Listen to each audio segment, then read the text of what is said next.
तभी वो इतना वायलेंट हो जाता है, या तो को मारने के लिए तैयार हो जाता है और या खुद को ख़त्म करने के लिए तैयार हो जाता है। तो मंजिल से भटकाया किसने? मंजिल सिंपल देखिए, शांति। हमारी मंजिल क्या है? हम कुछ भी कर रहे हैं, फॉर व्हाट, किसके लिए कर रहे हैं? आपसे पूछा जाए कि आप यदि सामायिक करते हैं, तपस्या करते हैं, स्वाध्याय करते हैं, गुरुओं के आते जाते हैं, उनकी सेवा करते हैं, तो किसके लिए? कहेंगे महाराज हमें अच्छा लगता है, हमें सुकून मिलता है। अब यदि कुछ करने के बाद हमें शांति ना मिले तो इट मीन्स वो काम अच्छा। गुस्सा करके किसी को शांति मिलती है? नहीं ना मिलती। इट मीन्स हमारी मंजिल से हमें वो गुमराह करने वाला है। इसलिए क्रोध के चक्कर में आकर के हमें अपने स्वरूप को भुलाना नहीं है। और भगवान ने बताया कि हे आत्मा, निश्चय से शांत रहना तेरा स्वभाव है, वस्तु स्थिति को जानना और देखना तेरा स्वभाव है। मगर किसी वस्तु स्थिति की अनुकूलता या प्रतिकूलता दिखने पे उसके प्रति राग करना या उस प्रतिकूल परिस्थिति के प्रति द्वेष करना, ये तेरा स्वभाव नहीं है। स्वभाव में रहना मतलब अपनी मंजिल के रास्ते पर चलते रहना।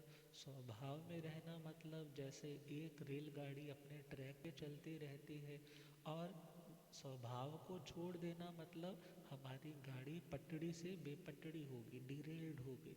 तो जब डिरेल्ड हुई है तो एक्सीडेंट होगा, दुर्घटना होगी, नुकसान होगा।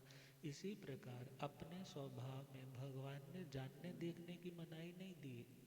इंद्रियां हैं तो इंद्रियों के माध्यम से अच्छा कोई बोल रहा है तो अच्छा ही शब्द रिसीव होगा।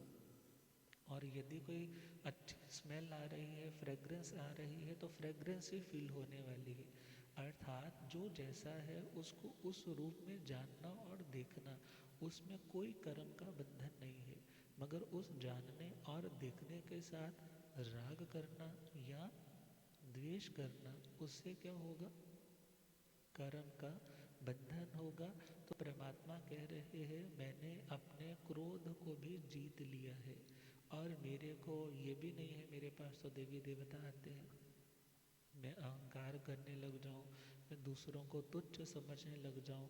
बल्कि परमात्मा के श्री चरणों में तो छोटे से छोटा व्यक्ति भी वही इज्जत पाता है जितना एक देवों का अधिपति इंद्र इज्जत पाता है। अर्थात परमात्मा के लिए तो सभी आत्माएं कैसी है? बराबर सेम है। सेम किस दृष्टि से? निश्चय की दृष्टि से सभी आत्माएं उसी ज्ञान और दर्शन के उपयोग से युक्त है। और जो उद्धार की कामना रखते हैं उन आत्माओं के लिए भगवान अपने शब्दों का पिटारा खोल देते हैं। अब भगवान ने कहा कि मुझे कभी अभिमान भी नहीं आता, और मेरे संत भी, यदि मैं उनको साधवियों को भी यदि समझाता हूँ कि हे आत्मा तुम मंजिल तक पहुँचना चाहते हो, तो ये मंजिल तक पहुँचाने के साधन है कौन? क्रोध का त्याग, अभिमान का त्याग, माया का त्याग और लोभ का त्याग। और जिस व्यक्ति के अंदर ये चारों क्वालिटीज आ जाती है, अपने गुस्से को कंट्रोल करने लग जाता है, अपने अभिमान को, क्योंकि अभिमान एक ऐसा, देखा जाए तो हमारा ज़िंदगी का ड्रॉबैक है जो हमें खुद को ही उलझाता रहता है। हम तो सोचते हैं कि मैं बड़ा हो गया, चार लोगों ने मुझे अप्रिशिएट कर दिया, मगर ज़्यादा ठेस भी ऐसे ही लोगों को लगती है जो लोग ज़्यादा अभिमानी होती। और अभिमानी व्यक्ति जल्दी एडजस्ट नहीं हो पाता। अभिमानी व्यक्ति कोई ना कोई मीन मेक निकालता ही रहेगा। अभिमानी व्यक्ति को रहेगा कि यदि किसी ने कुछ भी समाज में घर में काम करना है तो मेरी सलाह लेकर के करे, और यदि मैंने कुछ करना है तो किसी की हिम्मत नहीं होनी चाहिए कि मेरे से आकर के पूछ बैठे कि आपने ये काम कैसे किया। तो इट मीन्स खुद भी हर्ट रहने वाला, दूसरों को भी हर्ट करने वाला, वो व्यक्ति कौन ज़्यादा होगा? अभिमानी। और अभिमान के कारण ही अक्सर क्रोध भड़क जाता है। तो भगवान कहते हैं मुझे कोई अभिमान नहीं है, भले कोई वंदन करता है, भले कोई निंदा करता है, मुझे किसी से कोई प्रॉब्लम। वो वो अपनी मेंटेलिटी, वो अपने कार्मिक अकाउंट, अपने संस्कारों के कारण ऐसा बिहेवियर कर रहा है। मैंने कुछ ऐसा किया होगा, वो तो बस मेरे कर्म क्या करने आया है, मेरे कर्म उतरवाने आया है, इसलिए मैं उनके प्रति ना राग करता हूँ अनुकूल वालों के प्रति, और प्रतिकूल वालों के प्रति ना मैं द्वेष करता हूँ। तो भगवान अपने सिद्धांत में बता रहे हैं कि जो विनयशील रहता है, विनम्र रहता है, वो मंजिल की ओर बढ़ता जाता है। और अदरवाइज देखे, अभिमान में आकर के हम कई बार दूसरों का तिरस्कार कर देते हैं, और वो व्यक्ति आज तो छोटा है, कल को क्या पता लगता है समय का, आपको उसी व्यक्ति के पास काम के लिए जाना पड़े, और वो व्यक्ति फिर अपने षड्यंत्र से आपको किसी न किसी रूप में, पंजाबी में कहें तो खज्जल करने की, परेशान करने की पूरी कोशिश करता है। इसलिए कहा, मिठा बोली नीवा चली हथों भी कुछ दे, रब उन्हां दी बुकली तू जंगल क्या ढूंढे। अर्थात बोलना है तो कैसा बोले, मीठा बोले, और चलना है तो कैसे चले, निमाणे होकर के। कितनी बार आपने मंदिरों में देखा है कि जब मंदिर में एंटर करते हैं तो वो गेट कैसे होते हैं, बिल्कुल छोटे से बनाए होते हैं। क्यों बनाए होते हैं, कि यहाँ आना है तो अपना अभिमान छोड़ कर आओ, यहाँ आना है तो अपना अभिमान छोड़ कर के आओ। तो परमात्मा तो कहते हैं मोक्ष के मार्ग पर तो बढ़ेगा ही वो जो अभिमान छोड़ कर के आएगा, और स्वाभिमान के साथ अपनी ज़िंदगी, अपनी मर्यादाओं के साथ कोई समझौता नहीं, अपने मॉरल वैल्यूज़ के साथ कोई समझौता नहीं, अर्थात जो इस तरीके से चलता है, फिर उस व्यक्ति को कोई मोक्ष जाने से रोक नहीं सकता। और तीसरा पॉइंट है माया। मैंने अपनी आत्मा से माया, कपट, षड्यंत्र करने की जो अंदर से भावना है, दूसरों को उलझाने फंसाने की जो भीतर की हमारी कमज़ोरी है, मैंने उसे भी रूट आउट कर दिया है, उसको भी मैंने क्या कर दिया, निकाल दिया है। मैं किसी के प्रति ना तो षड्यंत्र रचने की भावना करता हूँ, ना संदेश देता हूँ, और ना ही शारीरिक कोई अंगों पांगों के माध्यम से किसी को उलझाने वाली कोई चेष्टा ही करता हूँ। अर्थात मन, वाणी और शरीर, इन तीनों की क्रियाओं में अब एक रास्ता आ चुकी है, समानता आ चुकी है, और यही मोक्ष का रास्ता है। ऋजुता, सरलता जहाँ पर होती है, वहाँ पर उस व्यक्ति की परेशानियाँ बहुत जल्दी हल हो जाती है। और जो व्यक्ति जितना उलझाता है, अपनी कमी को छुपाने के लिए जितना ज़्यादा कवरिंग करता है, जितना ज़्यादा बातों में उलझाने की कोशिश करता है, उतना उस व्यक्ति को झूठ बोलना पड़ता है। और झूठ बोला हुआ लगभग याद नहीं रहता, मगर सच बोला हुआ क्या रहता है, क्योंकि सच जो होता है वो यूनिवर्सल है, उसने वैसे का वैसा ही रहना है। और झूठ जो है वो मैन मेड है, वो रियलिटी नहीं है। रियलिटी नहीं है तो इसलिए भूल जाएंगे तो नया उसको फैब्रिकेट करेंगे। जब नया बनाएंगे तो सामने वाला पकड़ लेगा, ये व्यक्ति ठीक नहीं बोल रहा। तो भगवान फरमाते हैं शांति का सिंपल सा रास्ता है, सरल बन जाओ। अपनी गलती है तो अपने बड़ों के आगे उसको इजीली आप बताओगे तो आप बहुत सी मुसीबतों से बच जाओगे। सिंपल हम देखें, आप अपने घरों में हो, मगर घरों में बच्चे जैसे जैसे बड़े होते हैं, बहुत से माता पिता आकर के शिकायत करते हैं, बच्चे हमें कुछ नहीं बताते, बच्चे हमें कुछ नहीं बताते। मगर हाँ, अपने दोस्तों के साथ हमें भी कोई चीज़ समझानी होती है ना, तो इसके दोस्त को फ़ोन करते हैं, भाई इसको ऐसा ऐसा समझा। उनकी बात को झट से मान लेते हैं, मगर हमारी बात नहीं मानते। उसका सिंपल सा कारण है कि सामने वाला व्यक्ति जो है, यदि कभी गलती करता है और यदि आपको वो सीधा बताता है, आप उसे एक्सेप्ट नहीं करते हो, आप उस व्यक्ति पे गुस्सा करते हो, चिल्लाते हो, ऐसा कैसे कर दिया तुमने ऐसा करके हमारी नाक कटवा दी, कुछ भी हो सकता है। तो जब आपने सामने से सामने वाले व्यक्ति को इस तरह से चिल्ला करके बोला है, तो सेकंड टाइम वो अपनी बात आपके सामने रिवील करने से हिचकिचाता है, आपसे बात करूं या करूँ? सिंपल, आप अपने एक रिलेशन में ही देख लो ना, हस्बैंड वाइफ है, बहुत बार होता है घर वाले अक्सर बोलती है महाराज ये तक कुछ नहीं दसते, और फिर जब इनको कभी बीपी हो जाता है तो हमें महसूस होता है पता नहीं क्या टेंशन है, ये शेयर नहीं करते। तो उसका रीज़न क्या है? जब सपोज़ आपको कोई बात बताई जाती है तो आप हो सकता है ज़्यादा हाइपर होकर के उनके ऊपर अटैक कर देते होंगे, सामने वाला सोचता है क्या पड़ी है बताने की। मगर जब किसी की कोई भी गलती को सुन कर के आप एक सिंपली उसको एक्सेप्टेंस दे देते हो, हाँ ठीक है, अच्छा ऐसा हुआ, कोई बात नहीं, आगे से ऐसा ऐसा ऐसा होना चाहिए, मगर आपको तो ऐसा करना नहीं चाहिए। अब जब एक विश्वास आ जाता है तो विश्वास किसके कारण आया? सरलता के कारण। विश्वास किसके कारण आया? सरलता के कारण। और जब विश्वास आया है तो कल को सपोज कोई तीसरा बंदा अपनी ओर से कहने को भी आए ना, मैंने इसको ऐसा करते देखा, तो जब आप कहेंगे भाई मैं खुद पूछूंगा पूछूंगी, तो यदि वो मेरे को बताएंगे तो मेरे को तो उन पे विश्वास है, मुझे आप लोगों की बात पे विश्वास, तो आपका घर, आपका परिवार, उसमें भी एक तरह से विश्वास यदि है तो वहाँ पर भी शांति है, और जहाँ पर शांति है वहाँ पर ही तो धर्म है। तो भगवान कह रहे हैं कि मेरे पास तो कितने लोग आते हैं, मैंने कभी उनको झिड़का थोड़ी है, तुमने ऐसा क्यों कर दिया, तुम्हें तो ऐसा नहीं करना चाहिए था। बल्कि भगवान तो कितने धीर गंभीर, भगवान तो सबको जानते देखते हैं, मगर फिर भी जो साधु साध्वियाँ भगवान के पास अपनी आलोचना करते होंगे, निंदना करते होंगे, ग्रहणा करते होंगे, प्रायश्चित लेते होंगे, तो भगवान तो just like a healer, like a doctor, like a counsellor उनकी बात को सुनते। मेघ कुमार जी जब घर जाने लगे तो भगवान ने गुस्सा थोड़ा ही किया कि तेरी तो नाक कट जाएगी, तू क्या करने जा रहा है, कुछ ऐसा तो नहीं बोला।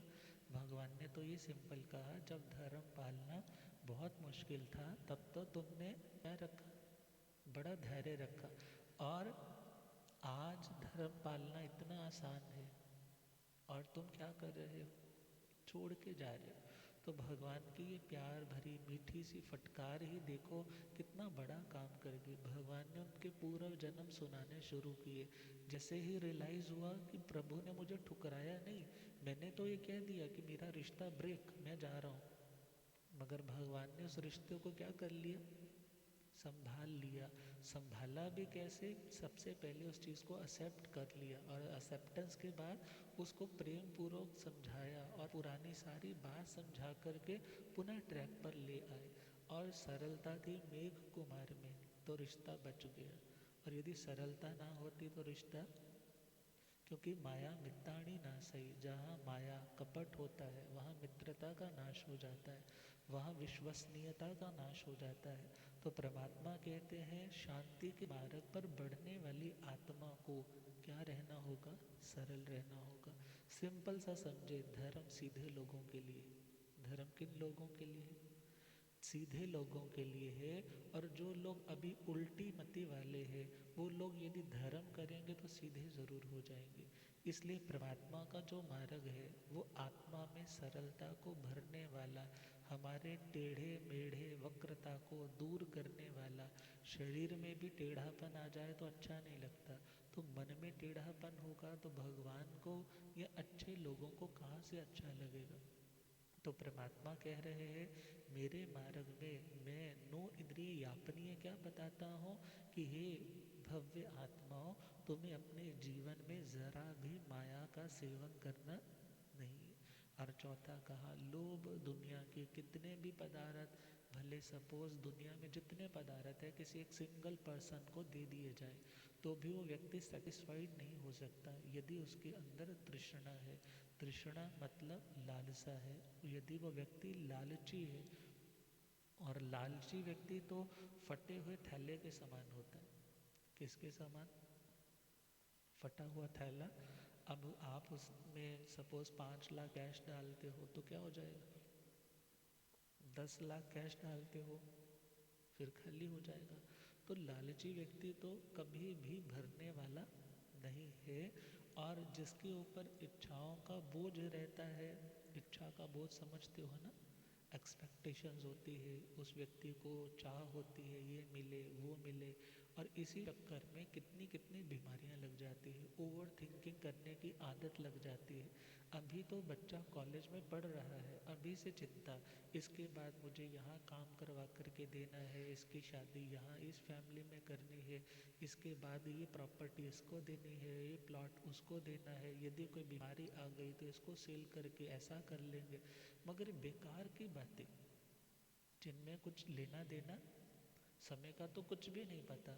मगर ओवर थिंकिंग करते करते हम अपने शरीर को इतना ज़्यादा क्या कर लेते हैं, कमज़ोर कर लेते हैं, ब्रेन को इतना वीक करते चले जाते हैं कि हमारी मेंटली सिक्रेशन जो होना है वह अच्छा नहीं हो पाता। और जब अच्छा नहीं हो पाता फिर ना धर्म में मन लगता है, सिर्फ अपनी इच्छाओं को मिटाने की भावना है कि जल्दी जल्दी ये पूरी हो जाए पूरी हो जाए। मगर ये नहीं पता कि इच्छाओं को पूरा करते करते व्यक्ति ही पूरा हो जाता है, ये व्यक्ति ही पूरा हो जाता है। तो परमात्मा ने कहा, मैं अपने साधकों को समझाता हूँ कि तुम्हें किसी वस्तु के लिए पागल नहीं बनना। किसी वस्तु के लिए, किसी वस्तु, पदार्थ, व्यक्ति, स्थिति, किसी चीज़ के लिए पागल बनने का नाम है लोभ करना। पागल बनने का नाम क्या है? लोभ करना। जैसे पागल बंदे को कुछ नहीं पता होता वो क्या कर रहा है, लोभी को भी नहीं पता होता वो क्या कर रहा है। लोभी व्यक्ति ना फैमिली को टाइम देता है, ना धर्म को टाइम देता है, ना अपनी बीवी को टाइम देता है, ना बच्चों को टाइम देता है। उसको तो सिर्फ बस पैसा पैसा पैसा, ये होना चाहिए वो होना चाहिए। उसे लगता है यदि होगा तो मेरी लोग कदर करेंगे। मगर उसे ये नहीं पता कि आप किसी को कितने गिफ्ट्स भले क्यों ना दे दो, मगर यदि आपके अंदर संतोष नहीं है, आपके अंदर सेटिस्फेक्शन नहीं है, तो आपका ऑरा अच्छा नहीं है, तो आपके अंदर की भावनाएं अच्छी नहीं है। ऐसे समय में वो व्यक्ति थोड़ी देर अपने स्वार्थ के लिए तो आपके सामने खुश होकर के दिखा सकता है, मगर आपसे मिलकर के उसे सच्ची खुशी मिलने वाली नहीं। परमात्मा के चरणों में कौन आते थे? बड़े बड़े धन कुबेर जैसे, धन्ना शालीभद्र जैसे इंद्र महाराज आते हैं। अर्थात 5 कल्याणक तो नहीं, गर्भ कल्याणक को छोड़ करके 4 कल्याणक पे तो 64 इंद्र भी तीर्थंकरों के स्थानों पर आते हैं। क्यों आते हैं? क्योंकि वो महसूस करते हैं, क्या महसूस करते हैं? जो सुख हमने नहीं पाया वो सुख किनके चरणों में मिलेगा? भगवान के चरणों में। और वो तो कौन है? वो तो सर्व त्यागी है। उन्हें तो किसी से कोई चाह नहीं, और कोई चाह नहीं इसीलिए कोई आह नहीं। क्योंकि आहत व्यक्ति कब होता है? जब चाहत होती है। और जब चाहत ही नहीं है तो कभी उनका मन किसी से आहत भी होता, आहत भी होता नहीं। ना भगवान को शिष्यों का लोभ, ना परमात्मा को मेरे क्षेत्र बन जाए ऐसा लोभ, ना परमात्मा को मेरा शरीर ऐसा रहे ऐसा कोई लोभ, ना मेरा कुछ और आगे मेरी परंपरा ऐसी ऐसी चलती रहे ऐसा लोभ। परमात्मा तो जानते हैं जो होना है कर्म के कारण होना है, लोगों के अपने अपने कर्म के अनुसार उन्हें उनका फल मिलना है। इंद्र महाराज ने तो आकर के कहा था, भस्म ग्रह जन्म राशि पे आ रहा है, हे प्रभु आप अपने निर्वाण के काल को क्या कर लो, थोड़ा थोड़ा सा आगे बढ़ा लीजिए। तो भगवान ने क्या कहा, ये आज तक ना तो हुआ है और ना ही आगे कभी होगा। जिसका जितना आयुष्य है उसे तो उतना ही भोगना है। यदि वैसे झूठी तसल्ली देनी होती, कह देते हाँ मैं कर देता हूँ, मगर जो चीज़ होने वाली ही नहीं, परमात्मा उसके लिए भी झूठी वाहवा पाने के लिए भी कभी ऐसा मृषा शब्द बोलते नहीं थे। और भगवान को कोई ये भी लोभ नहीं कि मेरा संग क्या चलेगा कैसा चलेगा। क्योंकि जो वीतरागी होते हैं वो आचार्य की पदवी पर भी नहीं आते। जो वीतरागी होते हैं वो आचार्य की पदवी पे नहीं आते। अब छदमस्त को ही आचार्य बनाया जाता है, और जो वीतराग हो जाते हैं उनका स्थान और ऊपर हो जाता है, जो केवली हो जाता है। तो खैर परमात्मा ने समझाया कि मैंने लोभ को खुद जीता है और लोभ जीतने की मैं प्रेरणा देता हूँ। प्रभु वीर के पावन कथा, महावीर पावन बनाएंगे, झड़ जाएंगे दुख जीवन के, सावन ये लाएंगे।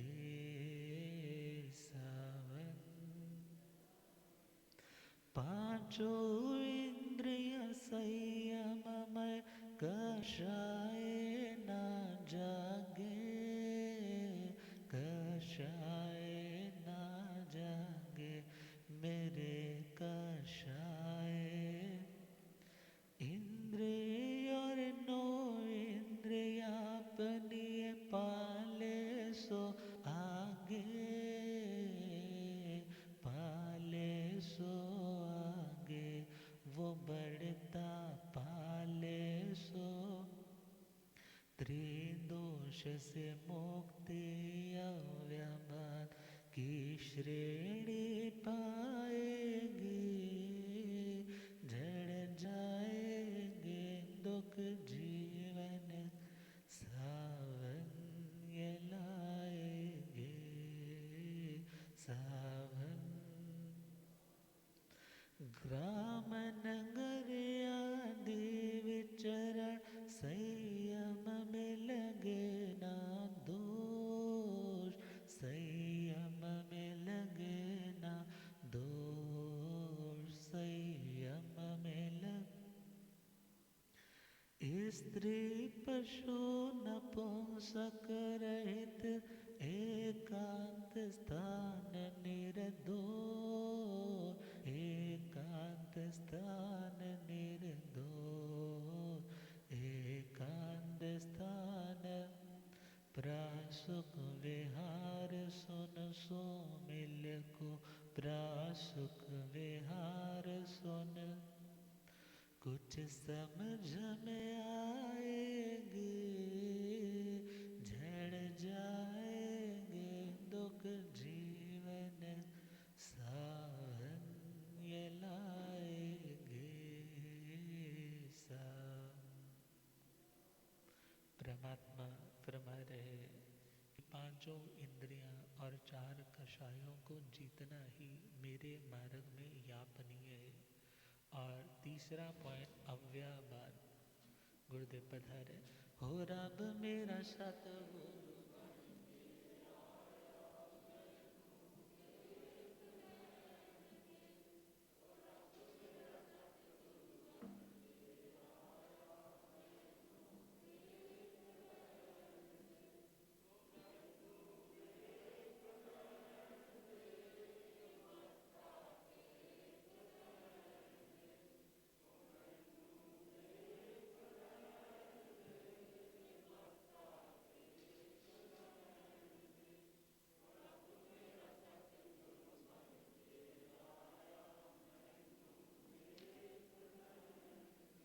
ओ चिट्टा चोला,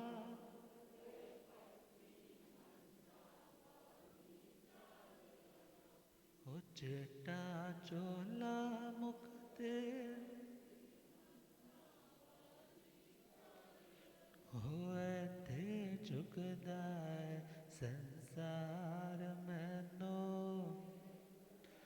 होए थे झुकदाए संसार। हो रब मेरा सतगुरु बन के आया, बोले आगम ज्ञाता आगम पुर जिन शास्त्र तन हिमाचल केसरी उपाध्याय भगवंत श्रद्धे गुरुदेव श्री जितेंद्र मुनि जी। तो भगवान फरमा रहे कि मेरे मार्ग में अव्याबाध उसका स्वरूप। अव्याबाध का मतलब बाधा रहित, अव्याबाध का मतलब कोई बाधा नहीं, बाधा का मतलब रुकावट, बाधा का मतलब रुकावट। और मेरे मार्ग में यदि आप पूछ रहे हैं क्या आपके अव्याबाध है, तो अव्याबाध का हम आज के सिंपल लैंग्वेज में बोले तो आप कह सकते हैं, आपने गुरु महाराज से पूछा महाराज साता है, कोई दिक्कत तो नहीं है, शरीर में साता है।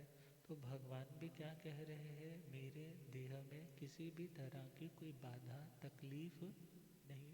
तकलीफ आई थी पहले जब गौशालक ने क्या छोड़ी थी, तेजोलेशिया, और 6 महीने के बाद परमात्मा को खून के दस्त भी लग गए थे।